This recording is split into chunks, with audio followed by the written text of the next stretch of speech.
નમસ્કાર અને સ્વાગત છે. આજે આપણે કન્યા રાશિના જાતકો માટે ફેબ્રુઆરી 2026ના છેલ્લા અઠવાડિયાની વાત કરવાના છીએ. અને મારે કહેવું પડશે, આ કોઈ સામાન્ય અઠવાડિયું નથી. ગ્રહોની ચાલમાં કેટલાક મોટા ફેરફારો થઈ રહ્યા છે, જે પડકાર અને તક બંને સાથે લઈને આવી રહ્યા છે. તો ચાલો જોઈએ કે આ અઠવાડિયું આપણા માટે શું લઈને આવે છે. તો સૌથી મોટો સવાલ એ જ છે કે કન્યા રાશિ માટે આ અઠવાડિયું આખરે કેવું રહેશે? શું ગ્રહો કોઈ મુશ્કેલીઓ ઊભી કરશે કે પછી કોઈક અણધાર્યો મોટો ફાયદો પણ થઈ શકે છે? ચિંતા ના કરશો, આપણે આ બધા જ સવાલોના જવાબ એક પછી એક મેળવીશું. આપણા આજના વિશ્લેષણમાં આપણે સૌથી પહેલાં તો ગ્રહોની સ્થિતિને સમજીશું. પછી એનાથી જે પડકારો આવી શકે છે એના પર નજર નાખીશું. પણ એક બહુ જ સારો અણધાર્યો લાભ પણ છે, એની પણ વાત કરીશું. અને હા, આ બધામાંથી પાર ઉતરવા માટેના ઉપાયો અને છેલ્લે આખા અઠવાડિયાનું એક ક્વિક રીકેપ પણ જોઈશું. તો ચાલો શરૂઆત કરીએ આ અઠવાડિયાની ગ્રહોની ગોઠવણથી, કારણ કે બધું આના પર જ નિર્ભર છે. આ ગ્રહોની સ્થિતિ જ નક્કી કરશે કે આવનારા 7 દિવસ કેવા જશે. જુઓ, આ અઠવાડિયું 3 મોટી એકદમ નાટકીય ઘટનાઓથી ભરેલું છે. પહેલું છે એક ખૂબ જ દુર્લભ અને શક્તિશાળી પંચગ્રહી યોગ. બીજું, આ જ સમયમાં હોળાષ્ટકની પણ શરૂઆત થઈ રહી છે. અને ત્રીજું, જે સૌથી રસપ્રદ છે, એ છે બુધ ગ્રહનો એક એવો વળાંક જે આખી ગેમ બદલી શકે છે. તો આ પંચગ્રહી યોગ છે શું? સાવ સરળ ભાષામાં કહું તો, જ્યારે 5 ગ્રહો એક જ ઘરમાં એક જ રાશિમાં ભેગા થાય ત્યારે તેને પંચગ્રહી યોગ કહેવાય. હવે વિચારો, 5 અલગ અલગ ગ્રહોની બધી જ એનર્જી એક જ જગ્યાએ ભેગી થાય તો એ કેટલી પાવરફુલ સ્થિતિ બનાવે. આ સ્થિતિ જીવનમાં ખૂબ મોટા અને અચાનક ફેરફારો લાવી શકે છે. હવે જ્યાં આટલી બધી શક્તિ એકઠી થઈ હોય ત્યાં થોડા પડકારોનો સામનો પણ કરવો પડી શકે છે.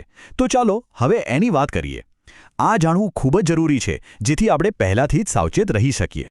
તો આ જે પંચગ્રહી યોગ બની રહ્યો છે એમાં કયા ગ્રહો છે? એમાં છે મંગળ, સૂર્ય, રાહુ, શુક્ર અને બુધ. હવે જ્યારે આ 5 ગ્રહો એક સાથે આવે અને એમાં પણ મંગળ અને રાહુ જેવા ઉગ્ર ગ્રહો હોય ત્યારે થોડી મુશ્કેલીઓ ઊભી થવાની શક્યતા વધી જાય છે. તો સાવધાન રહેવાની જરૂર ક્યાં છે? જુઓ, આ યોગની અસરથી ગુસ્સો અને ચીડિયાપણું એકદમ વધી શકે છે.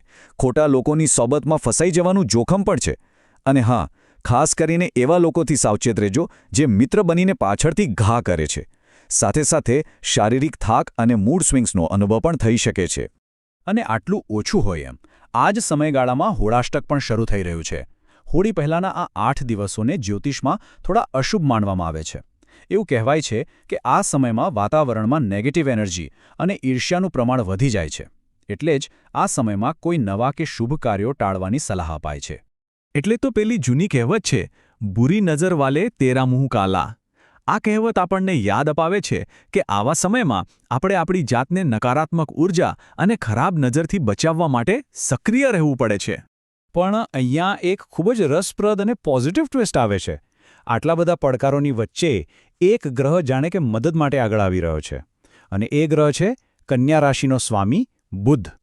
સામાન્ય રીતે જ્યોતિષમાં એવું મનાય છે કે જ્યારે કોઈ ગ્રહ અસ્ત થાય, એટલે કે સૂર્યની એકદમ નજીક આવી જાય, ત્યારે એ નબળો પડી જાય છે. પણ આ અઠવાડિયે કન્યા રાશિ માટે બુધનું અસ્ત થવું એ એક વરદાન જેવું સાબિત થશે. એ જાણે કે એક કોર્સ કરેક્શન કરશે. તમને કોઈ ખોટો નિર્ણય લેતા અટકાવી દેશે. ખરેખર, બુધનું આ પરિવર્તન એક સુરક્ષા કવચની જેમ કામ કરશે. માની લો કે ગુસ્સામાં કે લાગણીમાં આવીને કોઈ મોટો ખોટો નિર્ણય લેવાઈ રહ્યો છે, તો બુધની આ સ્થિતિ તમને છેલ્લી ઘડીએ રોકી લેશે અને એક મોટા નુકસાનથી બચાવી લેશે.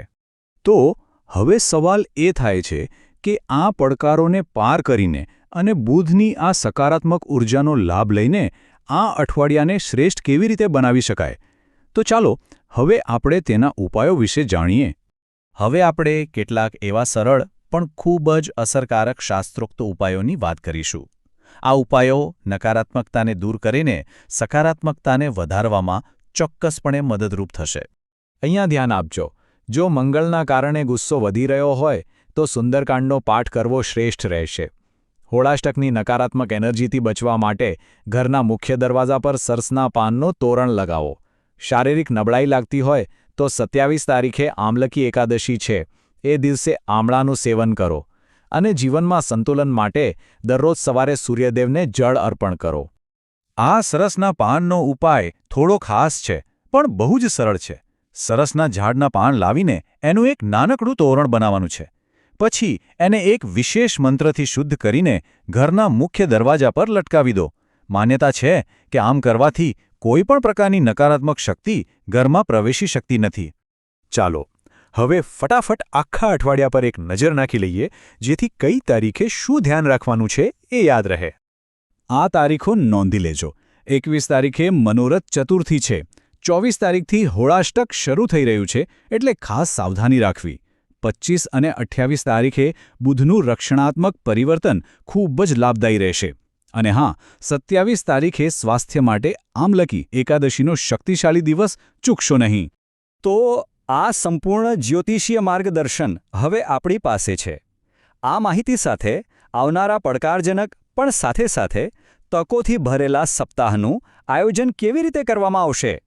આશા છે કે આ જાણકારી સાચો માર્ગ બતાવશે અને આવનારું સપ્તાહ ખૂબ જ મંગલમય રહેશે.